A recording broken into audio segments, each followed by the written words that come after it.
जो एक लड़की इतनी तैयारी करती है, इतनी जोर तोड़ से जीतती है, तो उसमें इतना तो विवेक होगा। ये टेम्परेरी सस्पेंशन कोई लैंडमार्क डिसीजन नहीं है यूनिवर्सिटी एडमिनिस्ट्रेशन की तरफ से। दीपिका झा ने उस शिक्षक के सिर्फ थप्पड़ इसलिए मार दिया क्योंकि वो संघ समर्थित प्रोफेसर नहीं थे। वो एक दलित समुदाय से आने वाले प्रोफेसर थे, सिर्फ इसलिए। ये एक साफ साफ एक आई वॉश है बस। एक प्रोफेसर कोई बेवकूफ़ तो है नहीं कि वो इतनी ज़्यादा मूर्खता करें इतने सारे लोगों के बीच में किसी लड़की से मिसबिहेव करने का। इसी के साथ स्टूडेंट्स का एक सवाल है, सभी का ये सवाल है, अगर ये थप्पड़ कांड किसी एनएसयूआई के लीडर से हो जाता तो क्या होता? तो क्या एडमिनिस्ट्रेशन इतनी सज़ा देती, 2 महीने का सस्पेंशन देती बस? तो ये सिर्फ एक दिखावा है, एक कवर अप है यूनिवर्सिटी की तरफ से जो किया गया है। इस चीज़ को कवर अप करने के लिए यूनिवर्सिटी ने एक ऐसा टाइम पीरियड चूज़ किया है जहाँ चीज़ों का जहाँ स्टूडेंट्स का और सभी का ध्यान एग्ज़ाम्स पे रहेगा और ये सस्पेंशन पीरियड निकल जाएगा। नमस्कार, आप देख रहे हैं DH और मैं हूं आपके साथ प्रमोद तिवारी। इस वक्त मैं मौजूद हूं दिल्ली विश्वविद्यालय छात्र संघ ऑफिस के बाहर, यानी डूसू ऑफिस के बाहर। अब डूसू ऑफिस के बाहर यहाँ मौजूद होने के पीछे का कारण है छात्र संघ से जुड़े हुए लोगों का सुर्खियों में होना, और सुर्खियों में किसी अच्छे काम के लिए नहीं बल्कि एक कंट्रोवर्सी की वजह से होना। आपको बता दें, दिवाली के छुट्टियों के ठीक पहले BR अम्बेडकर कॉलेज में दीपिका झा ने वहाँ के disciplinary incharge professor Sujit Kumar को थप्पड़ मार दिया था, जिसको लेकर काफ़ी बवाल हुआ था। NSUI ने इसके खिलाफ प्रदर्शन भी किया था। आपको बता दें, दीपिका झा डूसू की जॉइंट सेक्रेटरी हैं। इसके बाद कॉलेज ने एक पैनल की रचना की, एक पैनल का गठन किया। पैनल के गठन के बाद उनको ये आदेश दिए गए कि आप इस पूरे मामले की इंक्वायरी करें और हमें रिपोर्ट सौंपें। अब उस वाक़ये को महीने भर से अधिक बीत चुका है। कमेटी ने रिपोर्ट सबमिट कर दी और उस रिपोर्ट के आधार पे एडमिनिस्ट्रेशन ने दीपिका को जॉइंट सेक्रेटरी के पद से 2 महीनों के लिए सस्पेंड कर दिया गया। आपको बता दें, 2 महीनों बाद वापस से दीपिका के व्यवहार का रिव्यू किया जाएगा और अगर उनके व्यवहार में बेहतरी पाई जाती है तो उन्हें वापस से अपने ऑफिस को रीजॉइन करने का परमिशन या आदेश मिल जाएगा। फिलहाल इस पूरे मुद्दे पर विश्वविद्यालय के छात्रों से बातचीत करने के लिए मैं मौजूद हैं। हम NSUI के जो डूसू के वाइस प्रेसिडेंट हैं NSUI के राहुल झांसला, हम उनसे भी बातचीत कर उनका पक्ष जानने की कोशिश करेंगे कि आखिर वो इस पूरे मामले के बारे में क्या सोचते हैं। हमारे साथ इस वक्त मौजूद हैं डूसू के वाइस प्रेसिडेंट और NSUI के राहुल झांसला। इन्होंने भी, जब दीपिका का पूरा वो प्रकरण हुआ था, इन लोगों ने काफ़ी पुरजोर विरोध किया था उस चीज़ का। इन्होंने धरने प्रदर्शन भी किए थे, इन्होंने एक ज्ञापन भी सौंपा था एडमिनिस्ट्रेशन को, और अब जो है उसको संज्ञान में लिया गया है और दीपिका जहाँ पर कार्रवाई की गई है। तो इस पूरे कार्रवाई पर आपका पहला रिएक्शन क्या है राहुल? देखिए, हमने डिमांड करी थी कि प्रोफेसर सुजीत को जस्टिस मिले और इस रिगार्डिंग हमने धरना प्रदर्शन भी किया और BR अम्बेडकर कॉलेज के स्टूडेंट्स ने और वहाँ के फैकल्टी मेंबर्स ने अभी तक धरना करते रहे हैं। वो 16 तारीख की बात है, 1 महीने पहले की, जब ये इंसिडेंस हुआ था। तो उसके बाद आज भी मुझे ये लगता है कि प्रोफेसर सुजीत को जस्टिस नहीं मिल पाई है, क्योंकि ये टेम्परेरी सस्पेंशन कोई लैंडमार्क डिसीजन नहीं है यूनिवर्सिटी एडमिनिस्ट्रेशन की तरफ से। अभी यूनिवर्सिटी में हॉलीडेज छुट्टियां स्टार्ट होने वाली हैं, एग्ज़ाम्स आने वाले हैं, तो ये सिर्फ एक दिखावा है, एक कवर अप है यूनिवर्सिटी की तरफ से जो किया गया है। इस चीज़ को कवर अप करने के लिए यूनिवर्सिटी ने एक ऐसा टाइम पीरियड चूज़ किया है जहाँ चीज़ों का जहाँ स्टूडेंट्स का और सभी का ध्यान एग्ज़ाम्स पे रहेगा और ये सस्पेंशन पीरियड निकल जाएगा। तो ये पनिशमेंट से कम एन्जॉयमेंट और एक एस्केप स्कोप ज़्यादा दिख रहा है। तो आपको ऐसा लगता है कि ये सिर्फ टोकनिज्म है, बस दिखावा किया जा रहा है उन पे एक्शन लेने का? अब कुछ बातें निकल कर सामने आ रही हैं, वो भी इसका एक जो कॉन्ट्रडिक्शन बाहर निकल के आ रहा है। कुछ लोग अब ये बात कर रहे हैं कि ये एक गलत नज़ीर पेश करेगा। अगर आज दीपिका झा को सस्पेंड किया गया है, कल गए किसी भी ऐसे डिसिप्लिनरी चीज़ को लेकर बाकी रिप्रेजेंटेटिव्स को भी सस्पेंड किया जाएगा, खासकर जो अपोजिंग आइडियोलॉजी के हों। जैसे मान लीजिए, अगर एडमिनिस्ट्रेशन, जैसे आप लोग आरोप लगाते हैं कि बायस्ड है, ABP के पक्ष में होती है, कल गए ये कहीं ना कहीं एक एग्जाम्पल के तौर पे यूज़ होगा कि अच्छा, हमने दीपिका झा को किया तो हम राहुल को भी कर सकते हैं। तो लगता है कि ये इस एंगल में भी चीज़ें जा सकती हैं और इसका गलत फ़ायदा उठाया जा सकता है। देखिए, जब ये इंसिडेंस हुआ तो मैं उसी दिन से ये कहता हूँ कि अगर वहाँ किसी और पार्टी का कोई और कार्यकर्ता या कोई और एक्टिविस्ट भी होता और इस प्रकार का किसी गुरु का या किसी भी फैकल्टी मेंबर का अपमान करता है तो उसका सस्पेंशन और एक्सपेल्शन बनता है, एक्सपेल करना बनता है। तो एक लैंडमार्क डिसीज़न बहुत ज़्यादा ज़रूरी है यूनिवर्सिटी के लिए कि आगे कोई भी इस तरह से कोई हरकत करने की कोशिश करे तो उससे पहले वो 100 बार अपने दिमाग में सोचे इस चीज़ को। आप लोगों ने एक और भी आरोप लगाया था कि जब बी आर अम्बेडकर कॉलेज के जो प्रेसिडेंट थे, जो NSUI से थे, उनकी ओथ टेकिंग में उनके साथ मारपीट की। क्या उन छात्रों पर, वो जो उपद्रवी थे, उनके ऊपर कोई एक्शन लिया गया एडमिनिस्ट्रेशन की तरफ से? एडमिनिस्ट्रेशन ने उनको सस्पेंड कर दिया था। डॉक्टर सुजीत जो कि बी आर अम्बेडकर कॉलेज की डिसिप्लिनरी कमेटी हेड कर रहे थे, उन्होंने जब सस्पेंड किया उन स्टूडेंट्स को, उसके बाद ही दीपिका झा और आर्यन मान कॉलेज गए और उनके साथ आपने देखा किस तरह से दीपिका ने क्या हरकत की थी टीचर के साथ। अभी उनका सस्पेंशन रिवोक इन लोगों ने करवा दिया था, लेकिन जस्टिस अभी ना वहाँ के प्रेसिडेंट राजवर्धन को मिली है, ना ही वहाँ के प्रोफेसर सुजीत को मिली है। आगे का रास्ता क्या होगा राहुल? देखिए, क्योंकि मेरी बी आर अम्बेडकर कॉलेज के प्रोफेसर्स और स्टूडेंट से रेगुलर बातचीत होती रहती है। उनका अभी भी यही कहना है कि अभी भी हम इस लड़ाई को जारी रखेंगे तब तक प्रॉपर कुछ एक लैंडमार्क डिसीजन ना आ जाए यूनिवर्सिटी की तरफ से। इस वक्त हम मौजूद हैं दिल्ली विश्वविद्यालय के फैकल्टी ऑफ आर्ट्स में, और अगर आप मेरे पीछे देख पा रहे हो तो मेरे ठीक पीछे यहाँ पर स्वामी विवेकानंद की मूर्ति है। और स्वामी जी जिस विचारधारा, जिस विचार को रिप्रेजेंट करते हैं, वो ज्ञान और एकता का है, और ये ज्ञान का केंद्र है। यहाँ लोग पढ़ने आते हैं और यहाँ से जब कंट्रोवर्सीज निकलती हैं तो कहीं ना कहीं अपने आप में बहुत दिलों कुरेदने वाली होती हैं। और हमारे साथ दीपिका झा वाले पूरे मैटर पर बात करने के लिए यहाँ के कुछ छात्र और छात्राएं मौजूद हैं। हम उनसे बातचीत कर जानने की कोशिश करेंगे कि वो इस पूरे प्रकरण पर क्या सोचते हैं। अभी जो दीपिका झा के साथ हुआ है, उनका सस्पेंशन हुआ है, आप उससे कितने संतुष्ट हैं? आपको लगता है कि ये सही हुआ, गलत हुआ? आपके क्या विचार हैं इसके ऊपर? मैं 100% किसी भी चीज़ को ना तो सही मानता ना गलत मानता। अक्सर करके हमने देखा है कि कई बार शिक्षक जो है वो बच्चों का इतना शोषण कर देते हैं कि बच्चे बड़े प्रताड़ित हो जाते हैं, और शिक्षकों को आप किस कदर समझाओगे। पर लेकिन मैं दीपिका झा को भी जायज़ नहीं मानूंगा। दीपिका झा ने उस शिक्षक के सिर्फ थप्पड़ इसलिए मार दिया क्योंकि वो संघ समर्थित प्रोफेसर नहीं थे, वो एक दलित समुदाय से आने वाले प्रोफेसर थे, सिर्फ इसलिए। जिस दिन दीपिका झा किसी बच्चे के हक के लिए, उसके अधिकार के लिए किसी संघ समर्थित प्रोफेसर के, किसी भाजपा समर्थित प्रोफेसर के थप्पड़ मार देंगे तो हम भी उनका समर्थन कर देंगे। पर आप सिर्फ किसी प्रोफेसर को इस बात पर थप्पड़ मार देंगे, वीडियो में क्लियर दिख रहा है कि ऐसा कोई बदतमीजी कर भी नहीं, पर हम मान भी लेते हैं कि उन्होंने बदतमीजी की, पर लेकिन बदतमीजी तो यहाँ संघ समर्थित प्रोफेसर भी करते हैं, भाजपा समर्थित प्रोफेसर भी करते हैं, आप उनके भी मारिए। सिर्फ आप एक व्यक्ति जो दलित समुदाय से आते हैं, जो आपकी विचारधारा को फेवर नहीं करते हैं, आप इस वजह से उनको थप्पड़ मार देंगे, तो ये तो किसी भी हद तक जायज़ नहीं है। और भारत देश तो गुरुओं का देश रहा है, गुरुओं का सम्मान करने वाला देश रहा है, जहाँ पर गुरु और शिष्य की परंपरा बहुत लंबे समय से चलती आ रही है। तो इस कदर होने वाली चीज़ों को नहीं इन्हें बढ़ावा देना चाहिए। देखिए, ये भी अपने आप में एक दुर्भाग्य है कि हम विश्वविद्यालय में खड़े हैं। यहाँ होना तो ये चाहिए था कि प्रोफेसर्स जो हैं वो सिर्फ प्रोफेसर्स होते हैं, लेकिन हम यहाँ पर जो प्रोफेसर्स के बीच में भी एक डिफ्रेंशिएशन है कि, और अगर एक प्रोफेसर अपनी आइडियोलॉजी बच्चों को दिखा रहा है तो कहीं ना कहीं इसमें जो सबसे इस पूरे प्रकरण का जो सबसे बड़ा विक्टिम है वो यहाँ की शिक्षा प्रणाली है। क्योंकि अगर हम छात्रों को और शिक्षकों को इस चश्मे में बांट दें कि अच्छा ये संघ का प्रोफेसर है, संघ का छात्र है, और ये गैर संघ का प्रोफेसर है, गैर संघ छात्र है, तो ये अपने आप में दुर्भाग्यपूर्ण है। आप इस पूरे प्रकरण को कैसे देखते हैं जो भी हुआ है? जैसे मैं राहुल से भी बात कर रहा था, आपके जो वाइस प्रेसिडेंट है NSUI की तरफ से, उनका ये कहना था कि पूरा एक्शन जो है कवर अप है, ये दिखावा किया जा रहा है, और ऐसे समय में उनका सस्पेंशन किया ना, ये सिर्फ टोकनिज्म है और कुछ नहीं है, कोई कॉन्क्रीट एक्शन उनके ऊपर नहीं लिया गया है। तो इस पर आप क्या सोचते हैं? राहुल भाई ने बात पूरी तरीके से सही बोली है। ये एक साफ एक आई वॉश है, बस उससे ज़्यादा कुछ नहीं है। आपको मैं कुछ फैक्ट्स बताना चाहता हूँ। 2 महीने के लिए सस्पेंड हुआ है वो, उसका नोटिस 14 तारीख का है, लेकिन रिपोर्ट कब दी गई है? 17, मतलब 14 तारीख का वो नोटिस है, लेकिन लागू से 17 तारीख को गया। एक तो उसे 3 दिन वैसे बचा लिया, 2 महीने के लिए सिर्फ डूसू से सस्पेंड किया है। 2 महीने कब? जब छुट्टियाँ हैं, पूरी एग्ज़ाम्स हैं, एग्ज़ाम्स से पहले की छुट्टियाँ और विंटर वेकेशन है, सबको मतलब छुट्टियों में कवर कर दिया। इस वक्त तो डूसू का कोई काम भी नहीं है, एक्टिवली वो जनवरी के बाद वापस आ जाएंगे। और अगर कोई डूसू रिप्रेजेंटेटिव उन्होंने थप्पड़ मारा, अगर डूसू रिप्रेजेंटेटिव नहीं होते उसके अलावा फिर क्या एक्शन होता? उन्होंने सिर्फ डूसू से ही तो हटाया है। अगर मान लो स्टूडेंट है कोई, वो थप्पड़ मार देता तो उस पर क्या एक्शन हुआ है? उन्होंने एकेडमी कोई नुकसान किया उनका? हटाया उनको? अभी भी अटेंडेंस चलेंगी उनकी, एग्ज़ाम वो भी देंगी, उन पे पूरा उनको बचाया गया।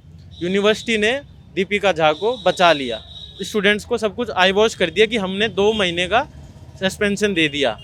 जस्टिस तब होता, प्रोफेसर को जस्टिस तब मिलता जब उसका एक्सपेंशन होता, कोई ठोस मजबूत कार्य किया जाता। तब एटलीस्ट कम से कम डूसू से नहीं, उसको अगर यूनिवर्सिटी से निकालते तो डूसू से वह वैसे ही निकल जाती। डूसू से सिर्फ एक आई वॉश किया है, नथिंग मोर देन दैट। हमारे साथ एक छात्रा भी यहाँ पे मौजूद है, हम उनसे ही बात करेंगे कि फीमेल पर्सपेक्टिव लेने की कोशिश करेंगे। जब ये पूरा प्रकरण सामने आया, दीपिका झा ने एक बात जो सबसे ज़्यादा मुखरता से कही वो ये कि एक महिला होने के नाते सी felt unsafe by the professors action, और उनका ये कहना था कि उन्होंने उसी प्रतिरोध में वो उनको इंटिमिडेट कर रहे थे, वो उनको फिजिकली हार्म कर रहे थे और उससे तंग आकर उन्होंने उनमें थप्पड़ लगा दिया। As a women, as a girl, आप इस पे क्या सोचती हैं? सो इस चीज़ को लेके लोगों के बहुत वेरिड पर्सपेक्टिव हो सकते हैं, बट पर्सनली जो मेरा टेक है इस मैटर पर, जैसे कि सीसीटीवी फुटेज जो है, अब सीसीटीवी फुटेज पेजेस पर लीक हो चुकी है, इट्स विजिबल टू एवरीवन कि एग्जैक्टली वहाँ क्या हुआ था। सो शी इज़ क्लेमिंग कि she was feeling uncomfortable around the professor. So मैं उनसे सबसे पहला एक प्रश्न ये करना चाहूँगी कि अगर आप किसी पुरुष के आसपास अनकम्फर्टेबल महसूस कर रहे हैं, तो मैं भी एक स्त्री हूँ और इस चीज़ को बहुत अच्छे से समझती हूँ। अगर मुझे किसी आदमी के अराउंड अनकम्फर्टेबल फील होगा, मैं कभी भी उसके साइड में जाकर नहीं बैठूँ। She was sitting right next to him and वहाँ पे फिर ऐसा भी नहीं है। अब एक बात बताइए, एक प्रोफेसर कोई बेवकूफ़ तो है नहीं कि वो इतनी ज़्यादा मूर्खता करें इतने सारे लोगों के बीच में किसी लड़की से मिसबिहेव करने का। वहाँ पे प्रिंसिपल भी मौजूद है, पुलिस भी मौजूद है, डूसू के प्रेसिडेंट भी मौजूद हैं। एंड मुझे जो इसका एक पर्सपेक्टिव समझ में आ रहा है, मुझे ये समझ में आ रहा है कि वो शायद उस समय हीट ऑफ द मोमेंट में भूल गई थी कि यहाँ सीसीटीवी मौजूद है और शायद वो एक फीमेल कार्ड खेलने की कोशिश कर रही थी। हालांकि वो उसमें पूरी तरह से असफल हुई, क्योंकि बच्चे भी देखिए मूर्ख तो है नहीं, एजुकेटेड यूथ है, सब अच्छी तरीके से इस चीज़ को समझते हैं कि एक प्रैक्टिकल टेक तो देखिए यही रहता है कि अगर कोई लड़की किसी भी लड़के के अराउंड अनकंफर्टेबल फील करेगी तो वो उसके बगल में जाकर कभी भी नहीं बैठेंगी। उनसे उनका कोई वर्बल आर्ग्यूमेंट हुआ और फिर उन्होंने एक चांटा जड़ दिया, जो कि बहुत ही सुनने में ही कितना ज़्यादा शर्मनाक लगता है। क्योंकि लास्ट ईयर तक हमारे जो डूसू के प्रेसिडेंट थे रौनक खत्री, ये लोग उन्हें लेक्चर दिया करते थे कि आपका बात करने का टोन अच्छा नहीं है, आप प्रोफेसर्स की डिसरिस्पेक्ट करते हैं। तो क्या प्रोफेसर को चांटा मारना भी एक रिस्पेक्ट का साइन होता है? ये आप वाजिब कुछ प्रश्न उठा रही हैं, और एक सवाल जो मैं आम तौर पे पूछ रहा हूँ, जो भी इसका आंसर देना चाहें वो दे सकता है, कि क्या ये जो फैसला लिया गया है दीपिका झा के खिलाफ, ये कहीं ना कहीं एक गलत नज़ीर पेश करेगा और कहीं ना कहीं इन फ्यूचर इस चीज़ का हवाला देकर एडमिनिस्ट्रेशन अपने पावर का मिसयूज़ करके डिफरेंट आइडियोलॉजी के जो रिप्रेजेंटेटिव्स होंगे उन्हें सस्पेंड करने का एक रास्ता निकाल सकता है? इसकी थोड़ी सी जिम्मेदारी शिक्षकों की भी बनती है कि जिस दिन शिक्षक एक गुरु की तरह कार्य करेंगे, न कि एक राजनीतिक पार्टियों के प्रवक्ताओं की तरह या राजनीतिक लोगों की तरह काम नहीं करेंगे, अपनी व्यक्तिगत विचारधारा जिसको वो मानते हैं उसे छात्रों पर न थोपने का काम करेंगे, तो ये शिक्षकों की भी जिम्मेदारी बनती है कि उनकी वो बच्चों को इस आधार पर जज न करें कि कौन किस विचारधारा से, कौन किससे नहीं है। शिक्षकों के भी ऐसा नहीं है कि अब शिक्षक ज़्यादातर व्यापारी हो चुके हैं, राजनीतिक हो चुके हैं, गुरु कम बचे हैं।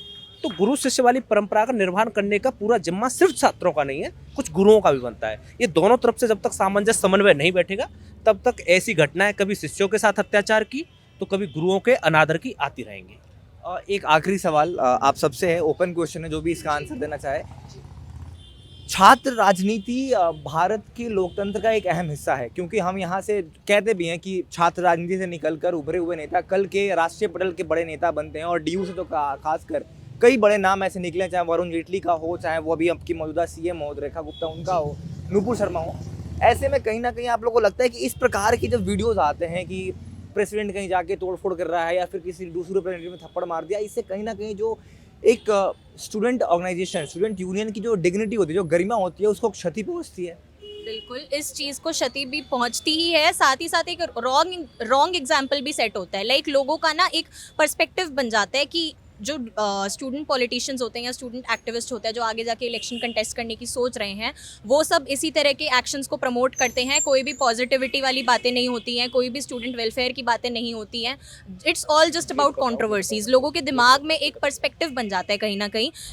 इसी के साथ स्टूडेंट्स का एक सवाल है, सभी का ये सवाल है, अगर ये थप्पड़ कांड किसी NSUI के लीडर से हो जाता तो क्या होता? तो क्या एडमिनिस्ट्रेशन इतनी सज़ा देती, 2 महीने का सस्पेंशन देती, बस आई वॉश करती? नहीं करती, बिल्कुल नहीं करती।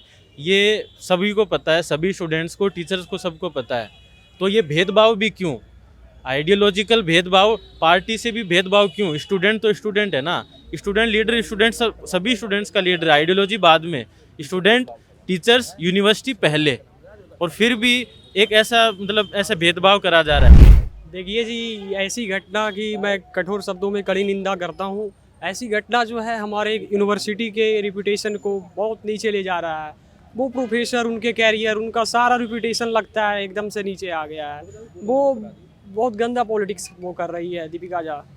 वो उनके बारे में क्या ही बोला जाए, बहुत गंदा कर रही है। हमारे हक के लिए तो लड़ नहीं रही है। हमारे क्लास में ये कंडीशन है, दिस कंडीशन है, मैंने उनको बोला है, फिर भी आज तक उन्होंने इस पे कुछ ना, लेटर मैंने लिख के खुद से दिया उनको लेटर, बट उन्होंने कुछ नहीं किया। और ये सब वो रीलबाजी के चक्कर में करते हैं। आजकल के जो भी बन रहे हैं ना, वो NSUI के रौनक खत्री जी भी थे, थोड़े उन्होंने भी किया है, रील क्रिएटर ही थे वो, अध्यक्ष तो बाद में थे। मतलब आजकल काम जो सोशल होते मीडिया हैं attention वो के धरातल लिए- पे कम, सोशल मीडिया पे ज़्यादा हो रहे हैं। सबसे पहले तो मैं ये कहना चाहूँगा कि वर्तमान में ये कोई बहुत बड़ा मुद्दा नहीं है, ठीक है। सबसे बड़ा मुद्दा दिल्ली विश्वविद्यालय का है, वो है फीस स्ट्रक्चर को लेके, हमारे कॉलेज के इंफ्रास्ट्रक्चर को लेके, और ऐसी कई सारी व्यवस्था हैं जो हमारे विश्वविद्यालय को देखने पड़ रही है। इस समय छात्र इतना शोषित हो रहा है, आम छात्र हो, चाहे वो किसी भी संस्थान से आता हो, वो इतना शोषित हो रहा है, ठीक है। कैसे? जो PhD के एडमिशन चल रहे हैं, 2-3 बार JRF वाले स्टूडेंट्स हैं, उनका तक एडमिशन्स नहीं हो रहे हैं। सब विचारधाराओं को देख के कि ये इस विचारधारा का है तो एडमिशन लिया जा रहा है, चाहे वो ओनली PhD हो या नेट हो या नॉन नेट हो। तो सबसे बड़ा मुद्दा तो अभी ये चलता है। रही बात दीपिका झा के सस्पेंशन को 2 महीने को लेके, तो देखो इसको अगर हम एक न्यूट्रल वे में सोचें, बिना किसी विचारधारा से, तो वो एक छात्र नेता है। उसने जो तैयारी 2 साल तक करी है, तो जो एक लड़की इतनी तैयारी करती है, इतनी जोर तोड़ से जीतती है, तो उसमें इतना तो विवेक होगा कि वो इतने सारे लड़कों के बीच में रह के उसने कैंपिंग करी है, अलग अलग कॉलेज में जाके, डिपार्टमेंट्स में जाके वो लोगों से मिली है, बच्चों की बातें सुनी है। तो अगर वो अपना पारा खो रही है तो ज़रूर उसके पीछे एक बहुत बड़ी कारण रहा होगा, और उस कारण को हम एक मात्र CCTV के नज़रिए से नहीं देख सकते कि CCTV में क्या हो रहा है, उससे पहले पूर्व क्या हुआ होगा, उसके बाद में क्या स्थिति हुई है। और जो घटना थी वो सुनने लायक भी नहीं थी घटना, और ऐसा ये बहुत अपमानजनक घटना थी। हम तो वैसे भी गुरुओं की इतनी सम्मान करते हैं, लेकिन वो घटना हुई, उसके बाद दीपिका झा का अगला स्टेटमेंट ही यही था कि मैं बहुत कुछ समय से मैं उस चीज़ से गुजर रही थी और मुझे बार बार मुझे शोषित किया जा रहा था, पीड़ित किया जा रहा था, तो उसमें उन्होंने पारा खो दिया। तो वो घटना बिल्कुल ऐसा गलत थी। कौन सा शोषण दीपिका झा का हो गया वहाँ पर कि उन्हें एक थप्पड़ मारना पड़ा एक शिक्षक को? और क्या सिर्फ शोषण सुरजीत जी कर रहे हैं? क्या इस यूनिवर्सिटी में कोई दूसरा टीचर शोषण नहीं कर रहा है? क्या सिर्फ ऐसा क्या कर दिया गया कि उन्हें इतना गुस्सा आ गया कि एक टीचर के थप्पड़ मार दिया?